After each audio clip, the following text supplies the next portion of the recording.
자, 이어서 하겠습니다. 아무튼 처음에 말씀드렸지만 중간에 오신 분들은 기존에 있던 분한테 좀 친한 척해서 정보도 많이 얻고 미처들고 그렇게 하셔야 돼요. 그렇게 따라오면 이제 5, 6월 정도 되면 좀 어느 정도 쌓입니다. 그래서 처음 오신 분들은 한 두세 달은 좀 참으셔야 돼요. 하다 보면 이제 실력이 같이 느는 겁니다. 자, 그럼 일단 지금까지 한 걸 책에서 한번 중요한 걸 확인해 보면, 자, 책을 22페이지 펴보세요. 22페이지. 공부 잘하는 사람이 책도 빨리 찾아요. 자, 밑에 제2절 법률행위 있습니까? 제2절 법률행위. 밑에 01번 법률행위 의의가 있죠? 그럼 법률행위는 원하는 대로 반드시 의사표시 있다 그랬죠? 그래서 밑에 법률행위 의의 아래줄 보세요. 법률행위는 일정한 법률 효과 발생을 목적으로 하는 하나 또는 수개의, 자, 의사표시 동원하셨죠? 의사표시를 불가결 요소로 하는 법률 요건이다. 오른쪽 페이지 보시면 제3절 법률행위 종류가 있습니까? 일단 01번 단독행위 계약 써있고 합동행위는 지우세요. 시험범위 아니니까. 그럼 먼저 양괄호 1번 단독행위가 있습니까? 자, 일단 여기 보기 전에 법률행위를 잠깐 보겠습니다. 우리는 법률행위를 위주로 공부하고, 법률행위는 반드시 의사표시가 있어야 돼요. 그럼 의사표시 개수에 따라서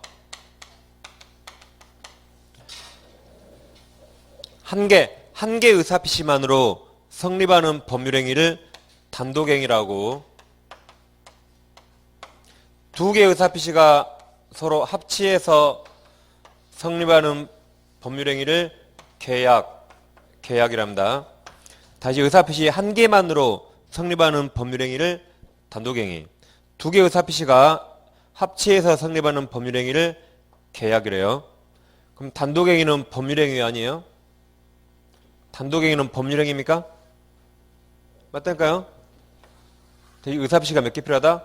한 개만으로 성립하는 법률행위. 계약 법률행위죠? 법률행위요. 의사표시 몇 개 필요해요? 두 개. 청약과 승낙이 서로 합치하는 거죠. 그 법률행위를 계약 그럽니다. 그러니까 이제 다른 시간에 이런 게 많이 나와요. 뭐 당장 중개사법에 나왔겠네. A라는 사람이 X를 팔고 싶어요. 갑이라는 공인중개사. 자, 그래서 제 X 좀 팔아줄래요? 라고 청약해요. 갑이 물론 팔아드려야죠. 라고 승낙합니다. 그럼 청약과 승낙이 일치했죠? 그럼 계약이 성립해요. 무슨 계약? 이거 중개계약이라죠? B도 갑을 찾아서 좋은 부동산 사고 싶어요. 청약. 아, 물론이죠. 승낙하면 여기도 중개계약이에요. 그러죠? 그래서 갑이 중간에 꼬셔서 A, B가 매매계약을 체결했다. 그럼 매매계약 법률행위입니까? 법률행위예요. 이것도 법률행위, 이것도 법률행위. 의사표시 있잖아요. 그럼 갑이 중간에 꼬시는 거죠. 꼬시는 걸 중개행위 그래요. 그럼 이건 법률행위 아니에요? 이거 법률행위입니까? 이건 법률행위 아니에요. 이건 중간에 꼬시는 거 사실행위. 이게 법률행위예요. 중개계약 법률행위, 중개계약 법률행위. 중간에 꼬시는 건 의사표시가 없어요. 사실행위. 그리고 이거 법률행위. 세 개 구별 잘 하셔야 돼요. 그러면서 이제 중간급 시간에 민법 시간에 하셨죠? 계약이 뭔지 하셨죠? 라고 물어본다고요. 그러면 또 안 했어요. 그러면 안 됩니다. 민법 시간에 계약이 뭔가 하셨죠? 라고 의사표시 두 개 물어봐요. 아니, 중개사법 시간에. 그럼 안 했어요. 그럼 안 돼요. 그럼 자유구도 먹잖아요. 그러죠? 그래서 뭐라 해야 돼요? 했어요. 그래도 하지 마세요. 그 말도. 그러면 설명을 하다가 다 하는 줄 알고 그냥 넘어가거든요. 그러니까 이제 앞으로 몇번 시간에 했죠? 그러면 하기는 했어요. 라고 하세요. 그게 무슨 말이에요? 했지만 잘 모르니까 한 번 더 해주란 말이잖아요. 알았죠? 그래야 저도 요가 다 묻고 여러분도 한번 설명만 더 듣고 하기는 했어요. 라고 하세요. 뭐든지. 그러니까 이 계약은 일단 법률행위예요. 의사표시가 두 개 필요하잖아요. 내 거 팔아줄래요? 팔아줄게. 법률행위.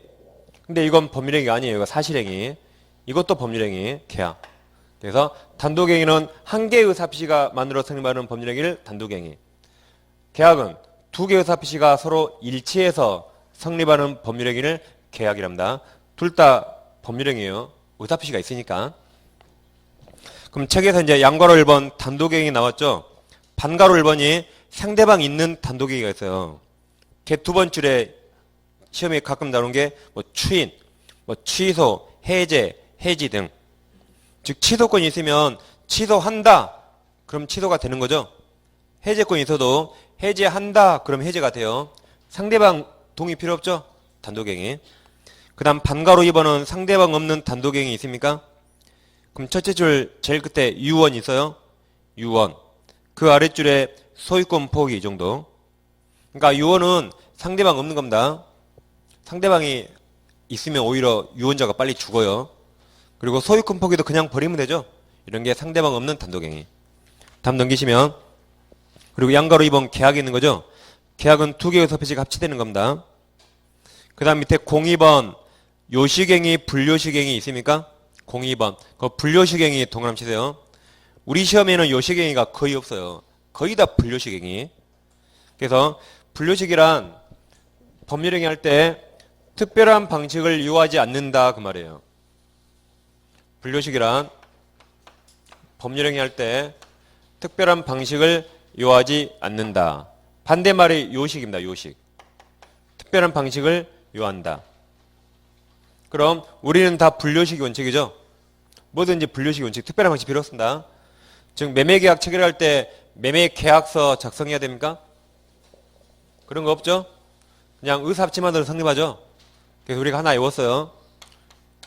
우리는 대부분 불요식이라 뭐뭇은 반드시 서면으로 해야 된다.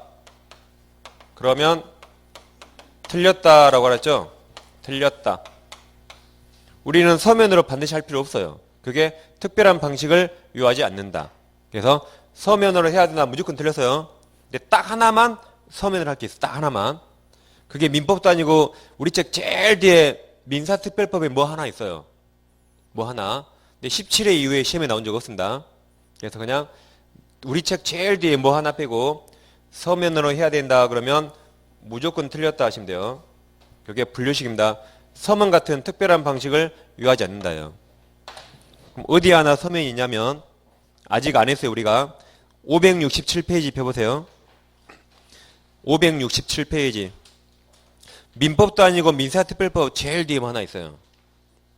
아직 안 했습니다. 여기는 567페이지가 집합권법이고 양가로 2번 구분소유권의 매도 청구 등이 있습니까? 그럼 반가로 1번 세 번째 줄에 중간쯤에 촉구는 반드시 서면 다운표 되어 있죠? 서면으로 해야 하는 바. 거기 딱 한 군데만 서면. 그리고 우리 책 전부에서 서면으로 할 필요 없습니다. 말로 해도 돼요. 말로. 그래서 우리가 불요식이 원칙이다. 불요식. 서면 같은 특별한 방식을 하지 않는 겁니다. 아시겠죠? 그럼 다시 이제 책을 25페이지. 25페이지. 이제 제4절 법률행위 요건이 있죠? 01번 성립 요건이 있습니까? 그래서 양가로 1번 일반적 성립 요건이 이 세 가지입니다. 여기 책에 거기.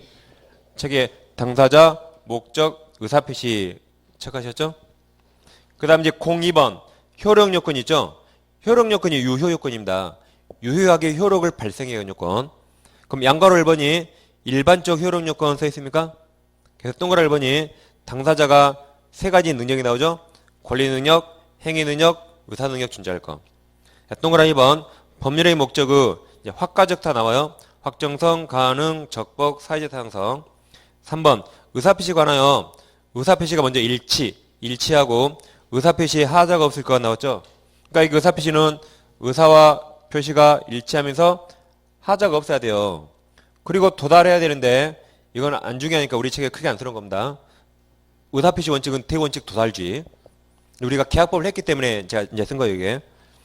이게 일반적 효력 요건이죠. 그 다음 아래 양괄호 2번을 추가하면 이제 특별 효력 요건.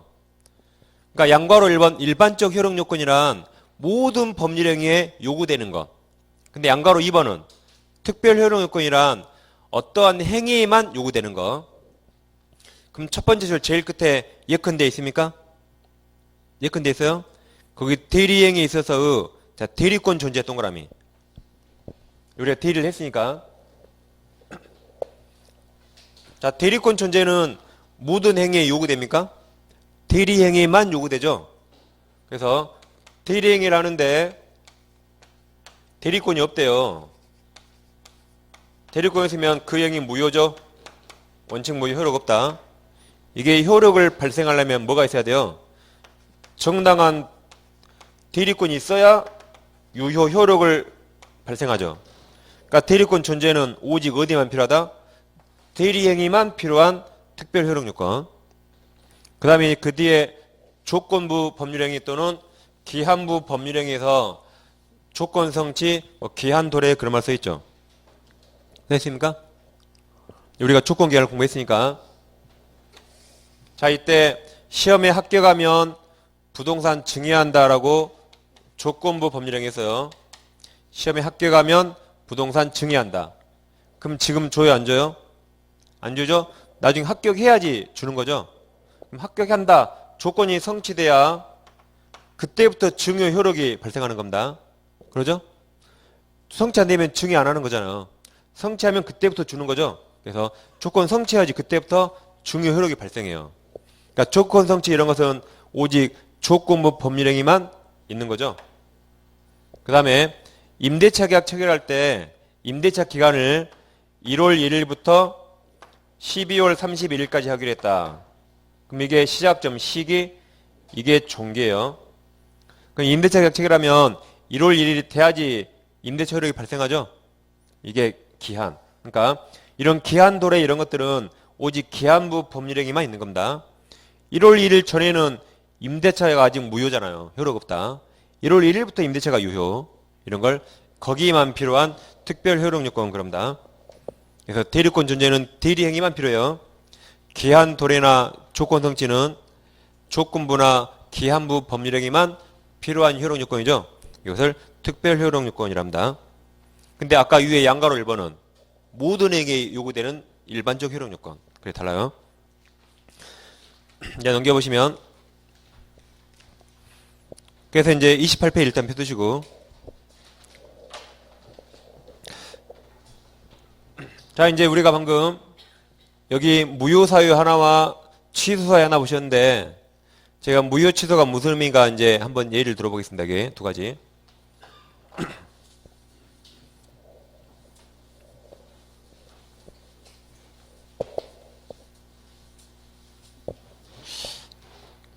자 만약에 갑소유 X부동산이 있어요. 이걸 을과 매매계약 체결했다. 3억 원에. 그럼 갑을 매도인 을 매수인 그러죠. 그럼 갑은 을에게 어떤 의무가 있죠? 갑은 을에게 어떤 의무가 있어요? 소유권 넘길 의무. 그래서 갑은 을에게 소유권 이전할 의무가 있습니다. 그러죠? 그럼 매수인 을은 갑에게 어떤 의무가 있죠? 돈 줄 의무, 3억 줄 의무. 대금 지급할 의무가 있어요. 그럼 매매가 완전 유효라면 갑은 소유권 넘기고 을은 돈 주면 그래 끝나는 겁니다. 그러죠? 법이 관여할 필요가 없어요. 근데 매매할 당시에 갑이 술에 만취 상태에서요. 친구랑 만취 상태에서 계약 체결했다. 그래서 얘가 매매할 당시에 의사한 무능이었대요. 그러면 이 매매계약 유효입니까? 무효입니까? 그때 무효인 거죠. 만취 상태에서 제정신이 아닌 상태에 계약했죠? 그럼 이 계약 무효입니다. 그러죠? 그럼 매매계약 성립했어요? 안 했어요? 성립했습니다. 성립했어요. 성립한 걸 전제로 효력 요건 와서 무효 취소가 나온다 그랬죠? 성립도 안 했으면 무효 취소가 나올 수 없어요. 방금 여기 제일 처음 했잖아요. 성립도 안 했으면 이쪽으로 오지 못합니다. 성립한 걸 전제로 효력 요건을 따지고 그걸 못 갖췄을 때 무효 취소가 나와요. 그러니까 어떤 행위가 무효이다 그 말은 성립은 했지만 효력이 없다요. 애초에 성립하지 않았다와 전혀 다릅니다. 그래서 무효 그 말은 성립했지만 효력이 없다 그 말입니다. 그럼 무효니까 갑과 을은 이행 전에 이행할 필요 없죠? 그러니까 갑은 소유권 이전할 필요가 없고 을은 돈 줄 필요 없는 겁니다. 그냥 이렇게 집에 가면 돼요. 근데 만약에 이행했대요. 을은 갑한테 대금을 보냈고 갑은 을한테 소유권 이전 등기를 했다. 근데 무효인데 원래 이행할 필요 없었죠? 이행했다면 어떻게 돼요? 내 거 다시 돌려줘라고 청구하면 되죠? 그래서 갑은 다시 등기 받아가고 을은 다시 돈 받아오면 돼요. 이행했으니까. 이게 부당이득 반환 청구.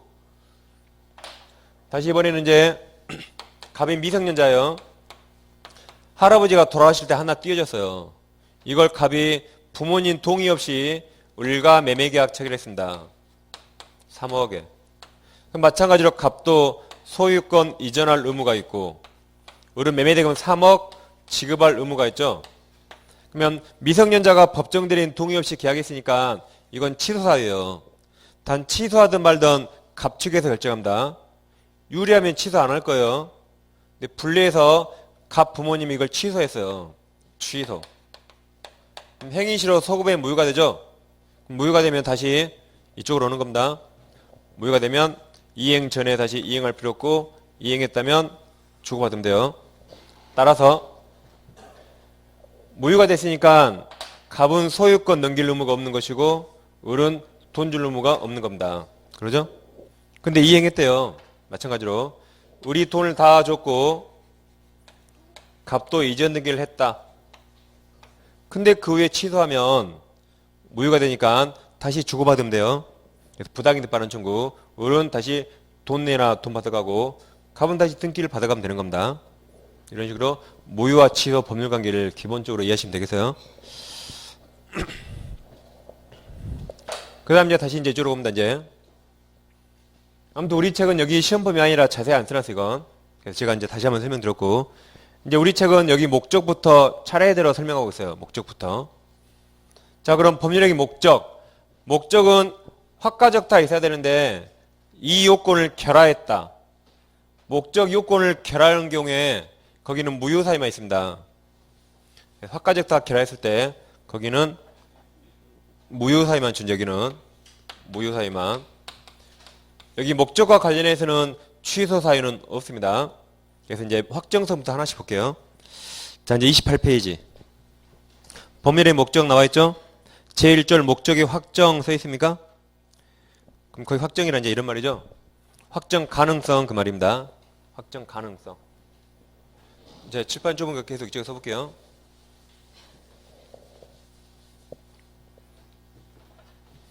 자, 만약에 갑에게 토지가 두 개 있어요. X토지, Y토지. 나란히 있어요. 우리 둘 중에 하나 사고 싶어요. 근데 일단 우리 뭘 살지는 결정 못했습니다. 일단 3억의 매매계약 체결했어요. 3월 1일 날. 우리 아직 이날은 뭐 살지 결정 못해서요. 근데 뭐라 그러냐면 제가 오늘 일단 3억의 매매계약 체결하고 제가 한 달 후까지 고민해서 한 달 후에 하나 선택하겠습니다. 라고 우리 한 달 후에 선택하기로 했어요. X, Y를. 그럼 그에 선택한 것을 갑이 소유권 넘기로 한 겁니다. 그럼 매매계약 당시에는 목적물 확정 안 됐죠? 그렇지만 이날 뭐라고 약속했죠? 한 달 후에 우리 선택하기로 했죠? 그럼 이때 당시 목적물이 확정되지 않았지만 목적물이 확정될 기준이나 방법을 정해뒀죠? 그럼 이건 무효가 아니에요. 그대로 유효입니다. 단 이때 매매할 때 목적물 확정 가능성조차 없으면 그건 무효예요. 그래서 법률행위 당시에 반드시 목적이 확정되어야 되는 건 아닙니다. 이렇게 확정될 기준이나 방법을 마련해 두면 그대로 유효한 겁니다. 유효. 그래서 그 제1절 목적의 확정 그 옆에 뭐라 써놨죠? 제1절 목적의 확정 제목 있죠? 그 옆에 이제 확정 가능성조차 없으면 행위 당시에 확정 가능성조차 없으면 그 법률행위 무효이고 확정 안 됐지만 확정 가능성만 있으면 유효인 거죠. 그래서 이렇게 한 줄 써놓으시면 돼요. 그래서 29페이지 보시면 29페이지 첫째 줄 판례 있습니까? 자, 판례도 매매계약에 있어서 매매 목적물과 대금은 반드시 그 계약 체결 당시에 구체적으로 확정하여야 한 것은 아니고 이를 사후이라도 구체적으로 확정할 수 있는 방법과 기준이 정해지면 족하다. 그게 유효하다 그 말입니다. 그래서 확정 가능성조차는 무효예요. 그 다음 이제 제2절 목적의 가능 써 있습니까? 이 가능이 실현 가능이에요. 실현 가능 반대말이 실현 불가능. 불가능을 줄여서 불능 그랬죠? 그럼 제목 옆에 뭐라 써놨죠? 그렇죠. 제2절 목적의 가능 제목 옆에 이제 원시역 불능 무효입니다. 원시역 불능 무효. 여기 써놓으시면 돼요. 이제 처음 하시거나 동영상 공부하신 분들은 써놓으시면 되겠습니다. 이제 다시 불능을 한번 해보기 위해서 어쩔 수 이걸 지워야겠네. 이제 여기 지우고 우리가 지난번에 계약법에 불능해봤죠? 그걸 다시 한번 반복해 보겠습니다. 그게 이해되면서도 어쩌다 한번 좀 이해가 안 될 수가 있잖아요. 그래서 이제 반복적으로 보시는 거예요. 자, 다시 우리는 이제 여기 가능 반대 불가능을 공부합니다. 불가능을 줄여서 불능. 불능은 크게 두 가지가 있어요. 원시적 불능과 후발적 불능.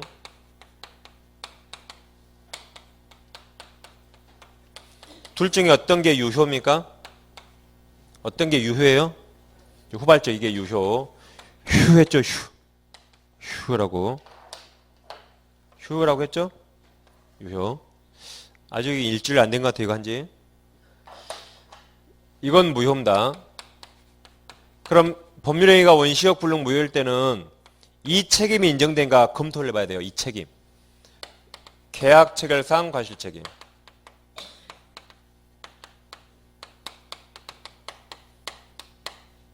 이게 이제 535조라고 계약법에서 자세히 공부하는 거죠. 그 다음 법률행위 목적이 후발적으로 불가능할 때는 채무자에게 귀책 사유가 있는가 없는가 보는 겁니다. 즉 후발적으로 불능으로 되는 데 대해서 채무자에게 귀책 사유, 고의 과실이 있는가 없는가 보는 거예요. 있는가 없는가. 귀책 사유가 있다면 이건 채무불이행인데 채무불이행은 이행지체와 이행불능 두 개가 있어요. 근데 우리는 불능을 공부하니까 여기서는 이행불능입니다. 그럼 이행불능이 문제되면 상대방은 계약 해지하고 손해배상 청구하면 돼요. 근데 후발적 불능으로 되는 데 대해서 채무자한테 잘못이 없대요. 그건 이혼부담으로 해결합니다. 그럼 이혼부담이 문제되면 잘못이 없는 사람은 자기 의무를 면하고 잘못 있는 사람은 손해배상이 아니라 잘못 있는 사람은 의무를 이행합니다. 그러니까 손해배상은 귀책이 있을 때 나와요. 없을 때는 이혼부담은 절대 이런 거 안 나옵니다. 그래서 이때는 잘못 있는 사람은 의무를 이행하고 잘못 없는 사람은 의무를 면한다라고 하는 거예요. 그럼 이제 그때 했던 사례를 제가 다시 한번 들어볼게요. 자, 갑에게 별장 같은 가옥이 있다. 주택. 이걸 을과 매매계약 체결했어요. 3월 5일 날. 근데 이 주택이 그 전날 불타 없어졌대요. 3월 4일 날. 그럼 매매계약 당시에 이미 가옥을 넘길 수 없었죠? 별장을. 그것을 원시적 불능 그래요. 행위 당시에 이미 불가능. 그럼 갑은 매매할 당시에 이 사실을 알았거나 악이 몰랐더라도 적어도 과실은 있죠. 아니 매매계약 체결할 때 내 집이 온전히 있는가 알아는 봤어야겠죠. 몰랐더라도 알아지 못한 과실이 있습니다. 그리고 을은 매매했단 말은 당연히 이게 있는 걸 알았을 거예요. 그래서 을은 이런 사실을 몰랐고 모르는데 과실이 없다 해보세요. 그럼 이거 원시적 불능이라 법률행위 무효죠. 무효인데 을은 불일타 없어진지 몰랐기 때문에 이 계약이 유효라고 믿었거든요. 그래서 우리 사실 계약이 무효인데 유효라고 믿었음으로 인하여 발생한 손해가 있다면 그 손해는 갑한테 청구해야겠죠. 그것을 신뢰손해, 신뢰이익 또는 신뢰손해를 갑에게 청구하는 겁니다. 즉 매매계약 체결하고 중도금 잔금 대출을 받았어요. 사실 무효인데 유효라고 믿고 그럼 중도금 잔금 다시 갚으면 되죠. 근데 중도상환 수수료가 생긴다면 그런 것은 갑한테 책임 못 할 겁니다. 그러겠죠? 그런 식으로 실이익을 청구할 수 있다. 단 이행이익을 초과할 수 없다 그랬어요. 이걸 초과할 수 없다. 이행이익이란 집이 불타지 않고 약속대로 주택을 넘겼다면 우리 되팔았을 때 얻을 이득액, 전매 차익 같은 거 그게 우리 얻을 최대 이익이기 때문에 이 이익을 초과할 수 없습니다. 이익 범위 내에서 신뢰손해를 청구한다 그랬어요. 원시적 불능. 그 다음 이제 후발적 불능 가보면 다시 갑소유 별장 주택을 우리가 먼저 매매계약 체결했어요. 내 매매계약은 그 며칠 후에 집이 없어졌다. 왜 없어진가 봤더니 갑에게 잘못했대요. 그럼 여기서 채무자가 누구였죠? 매도인한테 잘못이 있는가 보는 거예요. 물건 가진 사람. 그럼 갑한테 잘못했죠? 그러면 이행불능입니다. 그럼 계약은 그래도 유효해요. 유효니까 우리는 해지하고 갑한테 손해배상 청구하면 되는 겁니다. 이행불능이니까. 근데 이번에는 다시 갑에게 주택이 있었는데 우리가 먼저 매매계약 체결했죠? 그 다음에 주택이 없어졌다. 두 번째로. 왜 그런가 봤더니 이쪽에 홍수가 일어나서 별장을 싹 쓸어갔대요. 또는 태풍으로 다 별장이 날아갔다. 또는 제3자가 고의로 화재를 발생시켰다. 그럼 태풍이나 홍수 이런 것들은 채무자 갑 잘못 없죠? 그럼 갑 잘못 없으니까 이혼부담이에요. 이혼부담. 기억나시죠? 갑자기 제가 한문을 쓰니까 좀 어색하세요? 기억나시죠? 그래서 갑 잘못 없잖아요. 그럼 채무자 잘못 없으니까 위험부담. 그러면 갑은 집 줄 수 없죠? 그럼 을은 잘못 있어요? 없어요? 잘못 없으니까 돈 주는 의무를 면하는 겁니다. 당연히 을은 돈 안 주겠죠? 그래서 잘못 없으니까 돈 주는 의무를 면해요. 돈 안 주는 거예요. 그 말은 갑은 돈 달라고 이행 청구 못 하는 겁니다. 을 잘못 없으니까. 그러겠죠? 그럼 매매계약 체결할 때 을이 준 계약금이 있었다면 을 받아요, 안 받아요? 다시 받아야겠죠. 돈 10원도 줄 의무가 없으니까. 그러죠? 그러면 갑은 집은 날아갔는데 돈은 10원도 못 받았죠? 갑 혼자 독박 썼죠? 이것을 채무자 위험부담 그랬어요. 채무자 혼자 다 독박 썼잖아요. 채무자 위험부담주의라고 했습니다. 계속 이쪽으로 하네. 그 다음 다시 갑소유 별장을 을과 매매계약 체결했어요.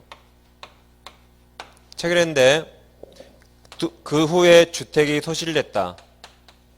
왜 그런가 봤더니 을한테 과실이 있대요.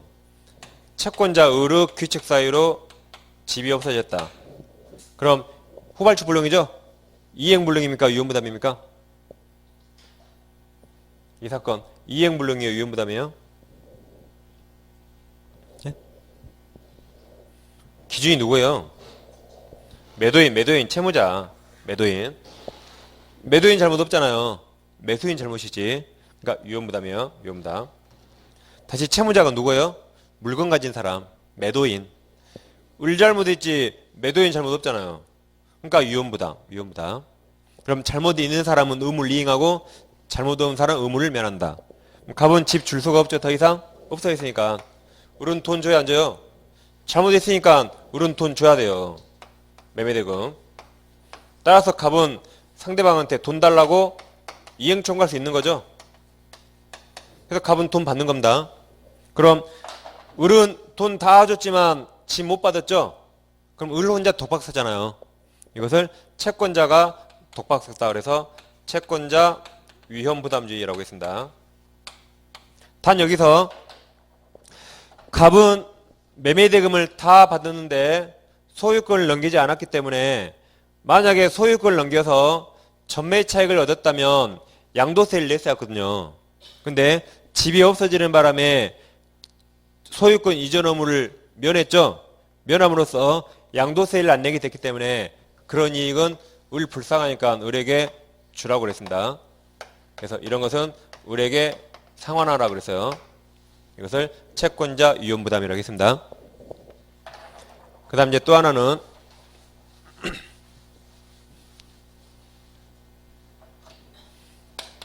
다시 갑소유 주택을 을과 매매계약 체결했어요.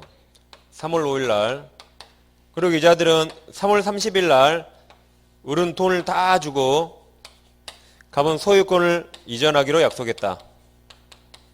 3월 30일 날 이렇게 서로 동시하기로 했어요. 동시. 3월 30일 날 갑이 소유권 이전에 필요한 등기 서류를 다 을에게 교부했거든요. 그럼 우리는 어떻게 해야 돼요? 돈 주면서 등기 이전하면 되죠? 근데 우리 돈을 주면 못했습니다. 그러니까 갑이 그냥 등기를 가지고 집에 갔겠죠? 이게 수령지체. 채권자는 이날 돈 주면서 등기를 수령할 의무가 있었는데 자기가 돈 준비 못하는 바람에 등기 서류를 수령 못했어요. 이걸 채권자 지체 또는 수령지체. 그래서 갑이 그냥 등기 가지고 집에 갔죠. 근데 며칠 후에 이 동네에 태풍이나 홍수 등으로 집이 소실됐습니다. 그럼 누구 집이 없어졌어요? 갑 집이 없어졌죠? 등기서류 그냥 집에 가지고 갔으니까. 근데 이날 을이 약속 지켰다면 누구 집이 없어졌죠? 을 집이 없어졌죠? 을이 약속을 안 지키는 바람에 갑 집이 없어졌거든요. 그럼 을은 당연히 돈을 줘야 돼요. 매매대금. 자기가 약속 지켰다면 을 집이 없어졌잖아요. 그래서 을은 매매대금을 다 지급해야 됩니다. 그 말은 채무자는 상대방한테 돈 달라고 이행 청구할 수 있다. 그럼 여기도 을은 돈 다 줬지만 집은 못 받았죠? 그래서 이것도 채권자 혼자 독박 썼죠? 이것도 채권자 위험부담. 단 이때도 갑은 양도세를 안 내게 된다면 양도세 같은 건 을한테 주라 그랬죠? 그래서 이 두 가지가 다 채권자 위험부담입니다. 그래서 이제 가능 반대 불가능을 한번 해봤어요. 그래서 이때 원시적 불능은 무효고 후발치 불능 유효 그걸 토대로 이렇게 법률관계가 나눠지는 겁니다. 그 다음 이제 넘기시면 자 이제 31페이지 31페이지 제3절 목적의 적법 써 있습니까? 그 제목 옆에는 뭐라고 썼죠? 목적의 적법은 강행법규, 강행규정 그 중에 가로 열고 효력규정 위반 무효라고 썼죠? 자 이제 새로 하시면 써보세요. 31페이지 상단에 제3절 목적의 적법 제목 있죠?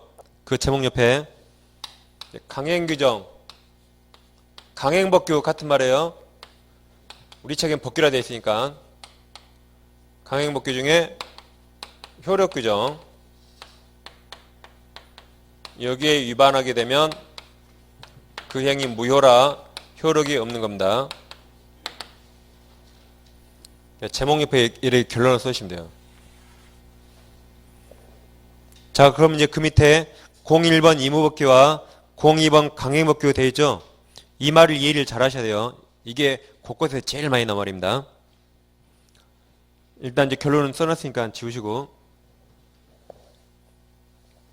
지금 우리 여기 적법 여기 하는 건가 지금 적법.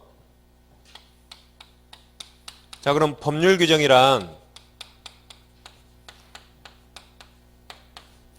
의무 규정과 강행 규정으로 나눌 수 있습니다. 의무 규정과 강행 규정.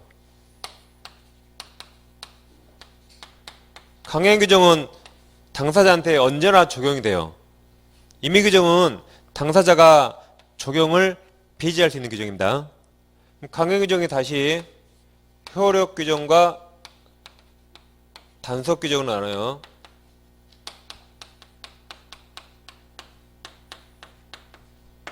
그럼 만약에 일단 임의 규정부터 만약에 어떤 법 규정이 임의 규정이 있는데 이 임의 규정과 당사자가 이 규정과 다른 약정 특약을 하게 되면 이 특약이 위험다. 이 특약이 왜요? 그래서 임의 규정과 당사자가 다른 약정을 하면 이 약정이 유효니까 그때는 그자들에게는 약정이 적용되고 임의 규정이 적용이 안 돼요. 아무런 약정이 없을 때 임의 규정이 적용되는 겁니다. 반면 효력 규정 여기에 위반하면 당사자 약정이나 행위가 무효가 돼요. 반면 강행 규정의 단속 규정이란 경찰 단속 목적으로 만드는 규정으로서 단속 규정에 위반하면 처벌은 받아요. 제재는 받을지 모르지만 개인 간의 사인 간의 계약 약정은 유효가 되는 겁니다. 그러니까 다 유효해요. 뭐 위반할 때만 무효입니까? 효력 규정. 그리고 이제 민법이에요. 민법에 있는 모든 강행 규정은 다 효력 규정입니다. 다 우리 민법책에 있는 민법에 있는 모든 강행 규정은 다 효력 규정이에요. 민법. 민법이 아닌 다른 법에 단속 규정이 있는 겁니다. 그래서 민법책에서 강행 규정 그렇게 나오면 다 효력 규정을 말해요. 왜 그래요? 민법에 있는 모든 강행 규정은 다 효력 규정이니까. 민법이 아니라 다른 법에 이게 몇 개 있는 거예요. 아시겠죠? 그래서 아까 제목에 우리가 강행 규정 가로 열고 효력 규정 위반 무효라고 쓴 겁니다. 제목에서. 다른 건 다 유효니까. 그럼 이제 몇 가지 예를 들어볼게요.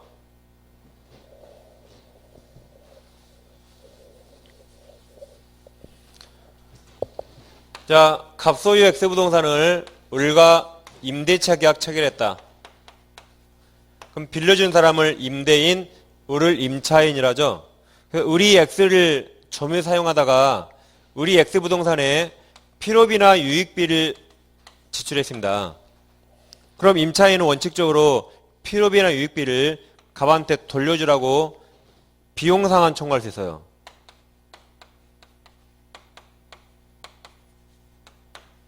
이 청구권이 626조에 있습니다. 그래서 임차인은 필요비, 유익비 청구할 수 있다라고 법조문이 있어요. 근데 갑과 을이 임대차 할 때 이렇게 약정했네요. 비용은 청구하지 말자고 약정했어요. 즉 이 비용상환 청구권을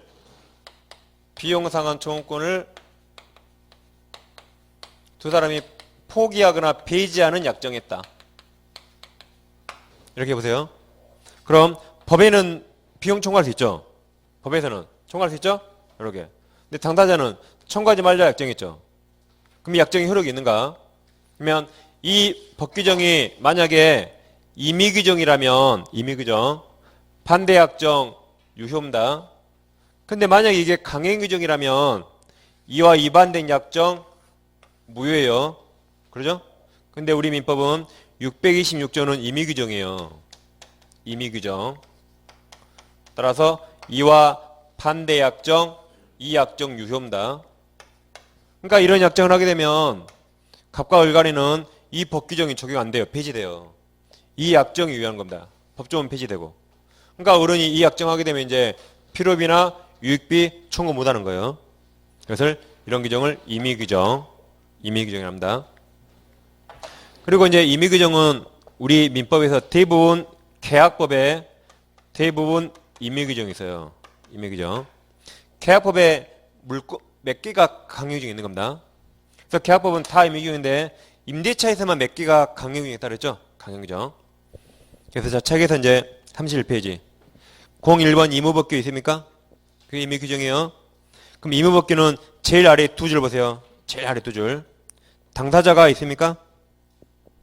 당사자가 다른 약정을 함으로써 그 적용을 폐지할 수 있는 규정을 의무규정, 의무법규라고 한다.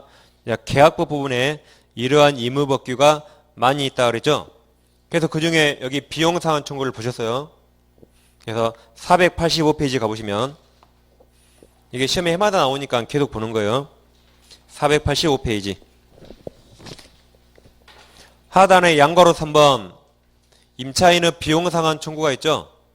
그럼 1항은 필요비를 지출한 즉시 청구할 수 있고 2항은 유익비는 임대차 종료 시 청구할 수 있는 겁니다. 한 장 넘기시면 486. 근데 거기 중간에 반가로 4번 본조 626조는 강행 규정이 아니며 비용상환에 관한 당사자 특약은 유효하다 그랬죠? 즉 임의규정이에요. 그래서 요컨대 임차인이 필요비 유익비 상환을 청구하지 않기로 하는 특약도 유효하다 그랬죠? 임의규정. 그러니까 특약이 우선한 겁니다. 특약. 다음 오른쪽에 487페이지 하단에 양가로 5번 거기 밑에 643조에 있습니까? 그게 이제 토지 임차인의 지상물 매수 청구권이에요. 이건 강행규정 그랬죠? 이런 식으로 계약법은 대부분 임의규정인데 임대차에서 강행규정이 몇 개 나온다 그래서요. 그럼 이제 거기 643조 보시면 자 이런 말입니다. 이제 643조예요. 자, 갑소유 토지가 있는데 갑과 을이 첫째 토지 임대차 그리고 이제 우리 갑토지에 두 번째로 울건물을 지었어요. 그 다음 세 번째로 이 존속기간이 끝났습니다. 존속기간이 만료됐어요. 그럼 기간이 만료되면 원칙이 중요해요. 처음에 나대지를 빌렸죠? 그럼 기간 만료되면 나대지로 돌려줘야 하겠죠? 건물 철거하고 그게 원칙입니다. 단 건물 철거하려고 했더니 건물이 철거하기 너무 아까워요. 그래서 기간 끝나면 원래 철거해야 되는데 기간 끝나서도 지상물이 멀쩡히 현존한다. 철거하기 아까워요. 그때 우리 갑한테 임대차 계약 한 번 더 합시다 라고 갱신 청구할 수 있어요. 갑이 오케이 하면 한 번 갱신하면 되죠? 약정갱신. 근데 갑이 미쳤니? 라고 갑이 거절하면 그때 우리 갑한테 그럼 내 건물 너가 사 할 수 있죠? 내 건물 너가 사라고 매수 청구할 수 있습니다. 말이 청구권이 형성권이에요. 너가 사 그럼 무조건 사야 돼 갑은. 그래서 너가 사 그러면 갑과 알가리는 바로 건물에 관한 매매 계약이 성립해 버립니다. 갑은 거절 못해요. 이것을 갱신 청구와 지상물 매수 청구 그랬어요. 그러니까 갑이 이제 토지 임대차 할 때 이런 규정을 알고 있었거든요. 그래서 갑이 우리한테 야, 너 내 토지 빌리려면 너 나중에 지상물 매수 초음권 행사하면 안 돼. 라고 지상물 매수 초음권 포기하기로 약정하고 계약서에 다 기재했습니다. 손도장, 발도장 다 찍어서 도장 20개. 확실히 너 포기했다. 라고 도장 20개 찍었어요. 그럼 법에서는 매수 청구할 수 있다 그랬죠. 근데 당사자는 하지 말자 그랬죠. 법규정과 반대 약정했죠. 그럼 만약 이 규정이 임의 규정이라면 이 약정 유효입니다. 근데 이건 강행 규정이에요. 강행 규정 위반했으니까 이 약정이 무효가 돼요. 무효. 그래서 약정했더라도 안 한 거하고 똑같으니까 임대차가 끝나면 어른 갑한테 내 건물 너가 사라고 매수 청구할 수 있어요. 강행 규정이만 무효니까 약정 안 한 거하고 똑같은 겁니다. 그래서 이제 부속물 매수와 지상물 매수 이게 해마다 시험에 나와요. 비용 상환 청구 셋 중에 하나가 해마다 나오는 겁니다. 해마다. 그럼 이제 31페이지. 31페이지. 이제 02번 강행법규 있습니까? 자, 그 아랫줄. 강행법규는 당사자 의사와 관계없이 언제나 적용되는 규정이다. 제일 아래 두 줄. 물권법의 대부분 규정, 계약법 중에서 경제적 약자를 보호하기 규정, 가로 열고 임차인 보호 규정. 그게 방금 이겁니다. 부속물 매수 청구나 지상물 매수 청구권. 그리고 이제 제3자 보호에 관한 규정 등이 이러한 강행 규정에 해당합니다. 그래서 일단 계약법은 대부분 임의 규정, 물권법은 대부분 강행 규정 그렇게 하시면 돼요. 그 다음에 넘기시면 이제 32페이지. 그래서 이제 다시 강행 규정은 민법에 있는 모든 강행 규정은 다 효력 규정입니다. 근데 다른 법에 단속 규정이 있어요. 그래서 이런 예들이 가끔 시험에 나오니까 몇 가지 예를 봐보겠습니다. 특히 뭐가 제일 잘 나와요? 지상물 매수, 부속 매수. 뭐가 잘 나와요? 비용 상환 청구. 이제 그 위에 걸 몇 개 보는 겁니다. 그럼 32페이지 중간에 양괄호 2번. 효력 규정 위반 이해가 있습니까? 그럼 그 밑에 있는 것들 시험에 안 나옵니다. 부동산과 관계가 없어요. 볼 필요 없어요. 그래서 오른쪽 오시면 4번만 부동산과 관계있죠. 반가로 4번만. 그러니까 반가로 1번, 2번, 3번은 시험에 나온 적 없어요. 나와도 정답으로 절대 안 나올 거예요. 우리는 부동산 관계 있으니까. 그래서 반가로 4번 보시면 이제 중개사법 시간에 중개수수료 규정 공부하셨죠? 그러죠? 중개사법 시간에 물어보면 확인했어요 라고 하셨잖아요. 무조건 다른 과목 물어보면 어떤 시간이든 확인했죠? 기억이 좀 안 나죠? 그래, 그렇게 하시라고요. 다 모든 과목이든. 그래야 그 선생님도 좋고 여러분도 좋아요. 자, 이제 만약에 A가 10억짜리 토지가 있어요. A가 갑이라는 중개사를 찾아가서 공인중개사 토지 좀 팔아주세요라고 중개계약서를 했습니다. 그럼 대기가 뭐라 그랬냐면 이달 안에 10억의 토지 팔아주면 제가 수수료 3천만 원 드릴게요. 급하니까 제발 빨리만 팔아주세요. 3천만 원 드릴게요. 그랬습니다. 그리고 B는 토지를 사고 싶다 그래서요. 갑이 옳거니 너 잘 걸렸다. 열심히 꼬셨어요. 사라고. 중간에 잘 꼬셔서 A, B가 10억의 매매계약 체결했습니다. 매매계약 체결. 갑이 잘 중개해서. 그럼 갑은 A한테 얼마 받기로 했어요? 3천만 원 약정. 그럼 자 원래 토지는 수수료 상한이 몇 프로죠? 토지나 상한은 0.9%죠? 그럼 10억에 0.9% 얼마예요? 900만 원이에요. 900만 원. 그러니까 갑은 A한테는 3천만 원 받기로 했잖아요. A한테는 아무 약정 안 했으니까 보통 900 받을 겁니다. 법정 수수료. 그럼 A한테는 3천 약정했죠? 그럼 이 약정이 법규정과 위반되죠? 근데 이 중개수수료 규정은 당연히 효력 규정이에요. 효력 규정. 위반하면 무효입니다. 근데 전부 무효가 아니에요. 여기는 자격증이 있으니까 900만 원만큼은 받을 행동했죠. 그래서 이 법정 한도를 초과가 무효입니다. 초과 무효. 그럼 이 중에 얼마가 무효예요? 2,100만 원만 무효. 2,100만 원이 무효예요. 초과 무효. 그럼 2,100만 무효니까 900만 원은 줘야 돼요. 2,100은 이행전에 줄 필요 없는 겁니다.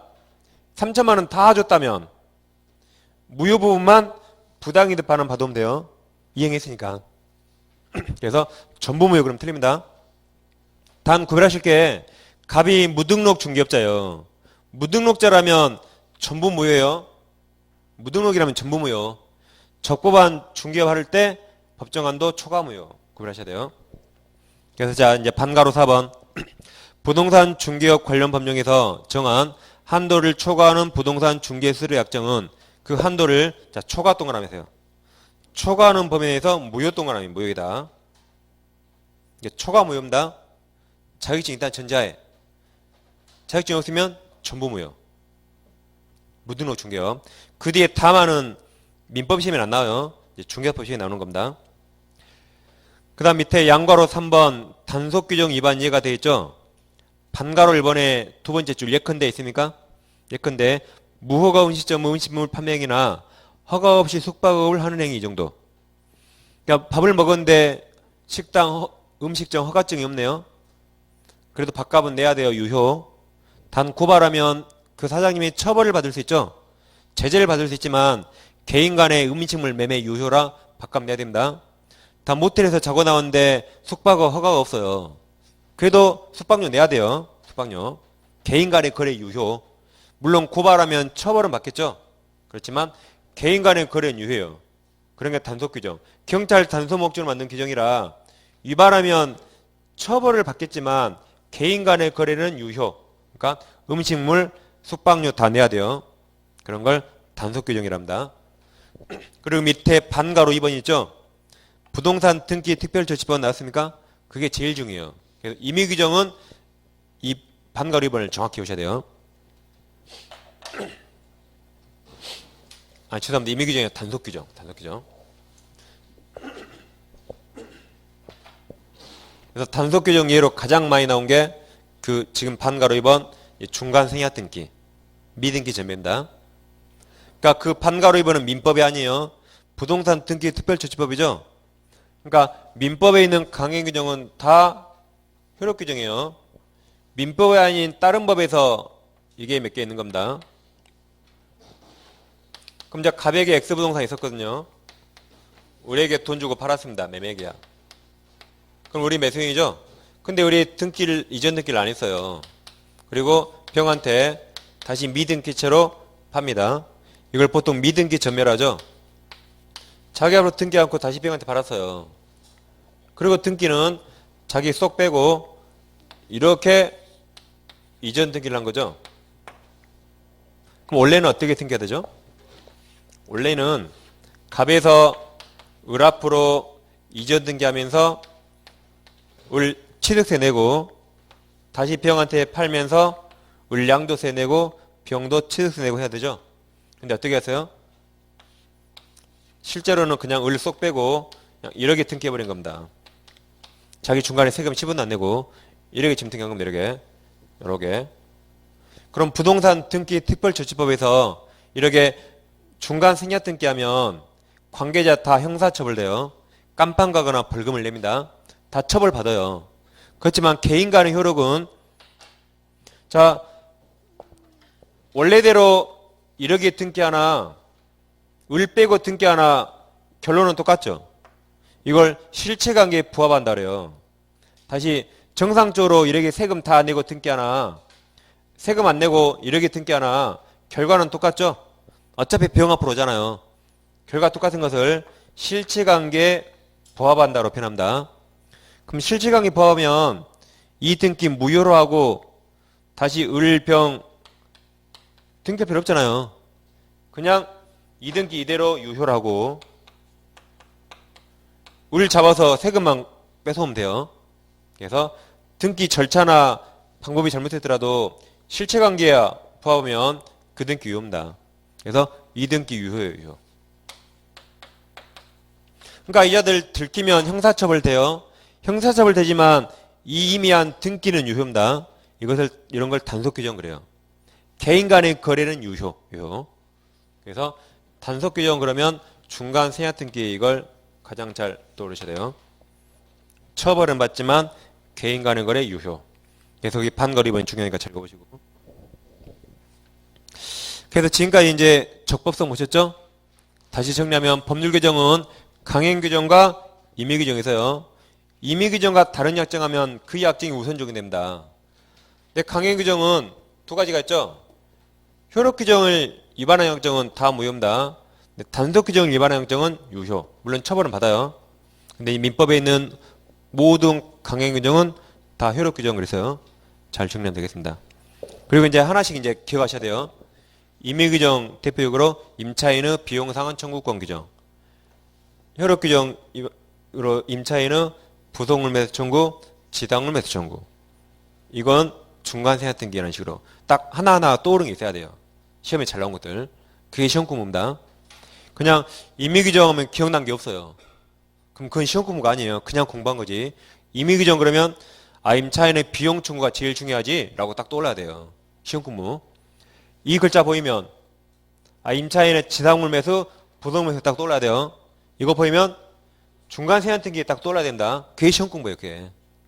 아시겠죠? 그러니까 1, 2월 달에는 이걸 이해하는 데서 그쳤다면 3, 4월부터는 나오면 중요한 게 하나씩 떠올라야 돼요. 시험에 잘 나온 거. 그렇게 해야 됩니다. 복습할 때. 딱 보고 비용상환 청구 떠올라야 돼요. 딱 보고 지당 매수, 부동 매수. 딱 보자마자 중간 생략 등기. 단속 규정 유효 이것은 1월 달에 하는 공부입니다. 1월 달에. 3월 달에는 뭐 해야 한다고요? 딱 떠올라야 돼. 이거 하나씩. 그게 3월 달부터 하는 공부예요. 이제 단계를 좀 업그레이드 해야겠죠. 1월 달에 오밍을 했으니까. 저 혼자만의 생각이죠, 물론. 이거라도 이해하세요, 그냥. 일단. 이해하시고 하나씩 외우시라 이 말입니다, 일단. 단계적으로. 자, 그럼 이제 10분 쉬가시고 이제 34페이지부터 하겠습니다.